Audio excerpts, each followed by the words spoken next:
Hello friends, तो आज हम हमारे इस लेक्चर में जानेंगे town planning scheme contents cost function of arbitrator. Specially हम जानेंगे हमारे इसमें कि आर्बिट्रेटर क्या होते हैं, उसके क्या फंक्शन होते हैं।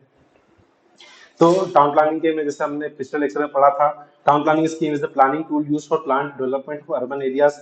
तो जो अर्बन एरियाज हैं उसके लिए, किसी पर्टिकुलर सिटी के लिए अगर हम कोई उसमें नए डेवलपमेंट करना चाहते हैं तो उसके लिए हम नई टाउन प्लानिंग स्कीम्स लेकर आ सकते हैं। कोई हमें जैसे मान लीजिए सिटी के आउटस्कर्ट में कोई नया एरिया डेवलपमेंट करना है तो उसके लिए हम वहाँ की रोड विड्थ क्या होगी, कहाँ से उसका फंड आएगा, सारी चीजें हमें तैयार करनी पड़ती है as a town planner. Town planning scheme ensures regulated development and land use within the city limits, keeping in mind the growth potential and requirement of the city। तो हर पल सिटी को कुछ ना कुछ नई रिक्वायरमेंट्स जनरेट होती रहती है। जैसे मान लीजिए आपकी नॉर्मल सिटी है तो वहां पर थोड़ा टाइम बाद रेलवे की रिक्वायरमेंट होगी, जहां रेलवे स्टेशन है तो वहां पर थोड़ा टाइम बाद एयरपोर्ट की रिक्वायरमेंट होगी। ऐसे रिक्वायरमेंट सिटी की जो रिक्वायरमेंट है वो कंटिन्यूस बढ़ती रहती है। तो हम इस लेक्चर में आर्बिट्रेटर के फंक्शन के बारे में जानेंगे। अब कंटेंट ऑफ टाउन प्लानिंग की अगर हम बात करें स्कीम की, the TPS report consist of various components such as the plan of the area, scheme statement, land acquisition plan and development plan. तो जिस एरिया पर हमें टाउन प्लानिंग स्कीम डेवलप करनी है, सबसे पहले उसके बारे में होगा, उस स्कीम का क्या स्टेटमेंट है उसके बारे में, लैंड एक्विजिशन जो कि इसका सबसे टफ पार्ट होता है। सबसे टफ पार्ट क्या होता है? लैंड एक्विजिशन, है ना। क्योंकि देखिए कोई भी अपनी जमीन देना नहीं चाहता आज की तारीख में, है ना। तो गवर्नमेंट को उसके लिए कुछ कंपनसेशन देने पड़ते हैं, जो कि शहरी जो एरिया है, जो सिटी एरिया है, वहां पर जो कंपनसेशन होते हैं, जो उनकी रेट होती है उससे लगभग 2 टाइम्स होता है। ठीक है। और जो रूरल एरिया है, ठीक है, रूरल एरिया में जो कंपनसेशन होता है वो 4 टाइम्स होता है रेट का। ठीक है। बट अब क्या होता है कि गवर्नमेंट उस लैंड को एक्वायर करना चाहती है। मान लीजिए कोई ये लैंड है, ठीक है। अब गवर्नमेंट गवर्नमेंट जो है इस लैंड को एक्वायर करना चाहती है, लेकिन जो बेचने वाला जो ओनर है ना, ओनर जो है वो उसको बेचना नहीं चाहता। ठीक है। तो इन दोनों की मध्यस्थता कराने के लिए हम क्या करते हैं कि एक सुप्रीम कोर्ट के जज या जो वहाँ का हाई कोर्ट है उसके जज को, अलग अलग पर्सन की कमेटी को या किसी पर्टिकुलर पर्सन को हम नियुक्त करते हैं, जो कि इन दोनों के बीच में एक मध्यस्थता करता है लैंड एक्विजिशन के लिए, और प्रॉपर कंपनसेशन जो है वो प्रोवाइड कराता है गवर्नमेंट के द्वारा। किसको? जो लैंड ओनर है उसको, उसकी सारी बातें मतलब ध्यान में रखते हुए।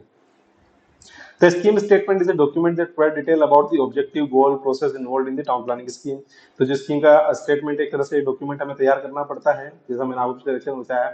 Land acquisition plan list that land acquired for town planning scheme and process for the their acquisition. तो इसमें सबसे इंपॉर्टेंट जो होता है वो लैंड एक्विजिशन प्लान होता है, और उसके लिए क्या प्रोसेस आप फॉलो करने वाले हैं उसके बारे में बताया जाता है। The development plan outlines the measures to be taken for the development of the area. तो जो जो एरिया के लिए डेवलपमेंट के मेजर्स स्टेप लेने पड़ते हैं उसको हम डेवलपमेंट प्लान बोलते हैं। अब मैं बात करता हूँ cost of town planning scheme. The cost involved in the preparation of the town planning scheme varied based on the size and complexity of the area. The cost include the expenses involved in survey, land acquisition, planning and implementation of the town planning scheme। तो जो नया अगर मुझे कोई scheme लानी है तो मुझे सबसे पहले क्या करना पड़ेंगे, इसके सर्वे करने पड़ेंगे, है ना। अब सर्वे या तो मुझे कोई गवर्नमेंट एजेंसी को देना पड़ेगा या किसी प्राइवेट एजेंसी को देना पड़ेगा। ठीक है, वो सर्वे की रिपोर्ट देंगे तो एक खर्चा तो उसका होगा। दूसरा खर्चा होगा कि इस एरिया में मान लीजिए कुछ अलग अलग लैंड है जो सरकार के अंदर में नहीं आती है ना, उस लैंड को क्या करना पड़ेगा, हमें एक्वायर करना पड़ेगा, उसका खर्चा आएगा। फिर इसकी प्रॉपर प्लानिंग करनी पड़ेगी, है ना, और प्लानिंग के बाद उसका क्या करना पड़ेगा, इम्प्लीमेंटेशन करना पड़ेगा। The cost usually borne by the government और द लोकल अथॉरिटीज। तो जो भी लोकल अथॉरिटीज को प्लान कर रही है या जो स्टेट गवर्नमेंट है वो इसको जनरली बियर करती है। Function of arbitrator in the town planning scheme. एक आर्बिट्रेटर होता है। The arbitrator is appointed to resolve dispute related to the land acquisition and compensation. तो जो कोई हाई कोर्ट का मेंबर है, जज है, उस टाइप के जो व्यक्ति होते हैं जिनकी सामाजिक पहचान ज्यादा अच्छी होती है, उन लोगों को क्या करते हैं कि आर्बिट्रेटर नियुक्त किया जाता है, जो कि मैंने आपको पहले ही बताया कि जो लैंड ओनर है ना, लैंड ओनर और जो गवर्नमेंट है ना, इन दोनों के बीच जो लैंड डिस्प्यूट्स हैं उसको वो रिजोल्व करने में काम करते हैं, है ना। ठीक है। The arbitrator plays a critical role in ensuring that landowner receive fair compensation for their land। तो उस लैंड के लिए कई बार होता है कि नहीं, किसी जो लैंड की कीमत है गवर्नमेंट के अकॉर्डिंग वो जगह की कीमत कम है और लैंड ओनर के अकॉर्डिंग उस जगह की कीमत ज्यादा है, तो गवर्नमेंट से फेयर कंपनसेशन मिले किसको, लैंड ओनर को। ये कौन तय करता है? आर्बिट्रेटर। कौन तय करता है? आर्बिट्रेटर, है ना, तो ये कई बार क्वेश्चन पूछा जा चुका है। The arbitrator also ensure that the land acquisition process is carried out in a fair transparent manner. तो ये भी इंश्योर करता है कि जो लैंड एक्विजिशन किया जा रहा है उसमें किसी जोर जबरदस्ती धमकाना ऐसी चीजें ना हो और फेयर ट्रांसपेरेंट मैनर हो। और इसको कहीं पर भी लगता है कि यहाँ पर गलत चीजें हो रही है, जोर जबरदस्ती हो रही है, तो ये अपनी रिपोर्ट जो है सीधे हाई कमीशन को दे देता है और फिर वो चीजें परेशान कैंसिल हो सकती है या उसको प्लान को कैंसिल करना पड़ेगा या जो अधिकारी उसके ऊपर सख्त कार्रवाई हो सकती है।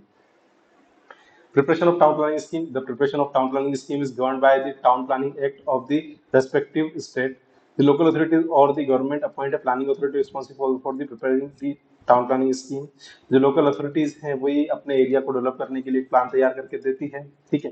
The planning authority prepare the town planning scheme report based on the objective and goals of the TPS. तो जो भी आपको प्रोवाइड करना है, मान लीजिए आपको इसको एज ए हेरिटेज के रूप में डेवलप करना है, ठीक है ना, तो हेरिटेज में आपको कोई मंदिर है उसके आसपास का एरिया डेवलपमेंट करना है, जो भी आपका ऑब्जेक्टिव है, जो भी आपका गोल है, मान लीजिए कोई क्या बोलते हैं अपने झील के किनारे, लेक के किनारे है, उस एरिया को आपको ऐसे रात्रि बाजार के रूप में डेवलप करना है या वहां पर कोई डेवलपमेंट करने हैं, तो उसके अकॉर्डिंग उस पर्टिकुलर गोल और ऑब्जेक्टिव के अकॉर्डिंग जो अपनी टाउन प्लानिंग स्कीम है उसको तैयार किया जाता है। कंक्लूजन की बात करते हैं, और अगर आप यहाँ तक आ गए इस वीडियो को देख रहे हैं तो प्लीज सब्सक्राइब जरूर कर लें, है ना। आपका सब्सक्राइब जो है मुझे बहुत मोटिवेशन देता है और मैं ऐसे ही आपके लिए वीडियो बनाता रहूंगा। कंक्लूजन की बात में, town planning is the essential planning tool for regulated and planning development of urban areas. The content of town planning report include the plan of the area, scheme का statement, land acquisition plan, development plan. The cost involved in the preparation for town planning scheme varies based on the size and complexity of the area. तो जो भी area है उसकी size कितनी है, उसकी complexity कितनी है, उसके ऊपर उसकी कॉस्ट डिपेंड करती है। आर्बिट्रेटर बहुत ही क्रिटिकल रोल होता है जो कि लैंड रिलेटेड डिस्प्यूट और कंपनसेशन रिलेटेड जो है उसको सॉल्व करवाता है, मध्यस्थता करता है बीच में। President town planning is governed by the town planning act end of the respective state. जो भी टाउन प्लानिंग एक्ट है उस पर्टिकुलर स्टेट का, उसके अकॉर्डिंग ही टाउन प्लानिंग स्कीम को तैयार किया जाना चाहिए। आई होप आपको अच्छे समझ में आएगा और आप मेरा वीडियो देख रहे हैं तो प्लीज सब्सक्राइब करें। Thank you so much.